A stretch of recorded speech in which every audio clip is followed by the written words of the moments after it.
नमस्कार दोस्तों, मेरा नाम है राम कुमार हल्दर और आज से इस चैनल पर हम कॉम्पिटिटिव एग्ज़ाम्स में आने वाली इंडियन पॉलिटी को पढ़ेंगे। तो देखिए, इंडियन पॉलिटी जो सब्जेक्ट है हमारा, उसमें मेनली हम कॉन्स्टिट्यूशन ऑफ इंडिया को पढ़ते हैं, यानी भारत के संविधान के बारे में पढ़ते हैं।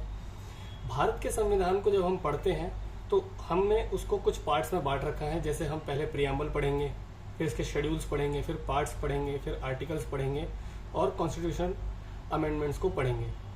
इन पार्ट्स में हम भारत के संविधान को पढ़ते हैं। तो सबसे पहली चीज़ जो हम इसमें पढ़ते हैं वो है प्रियम्बल। इसके बाद हम पढ़ेंगे शेड्यूल्स को, जिसे हिंदी में अनुसूची कहा जाता है। देखिए, जो ओरिजिनल संविधान था उसमें 8 अनुसूचियाँ थी और एट प्रेजेंट हमारे संविधान में 12 अनुसूचियाँ हैं।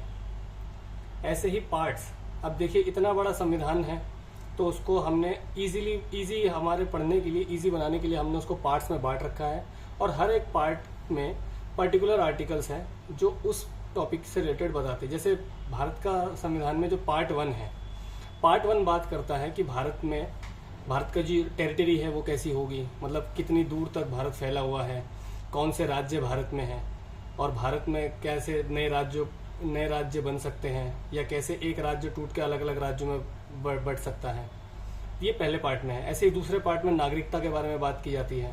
तो सारे आर्टिकल्स जो आपको मिलेंगे पार्ट 2 में वो नागरिकता से रिलेटेड होंगे।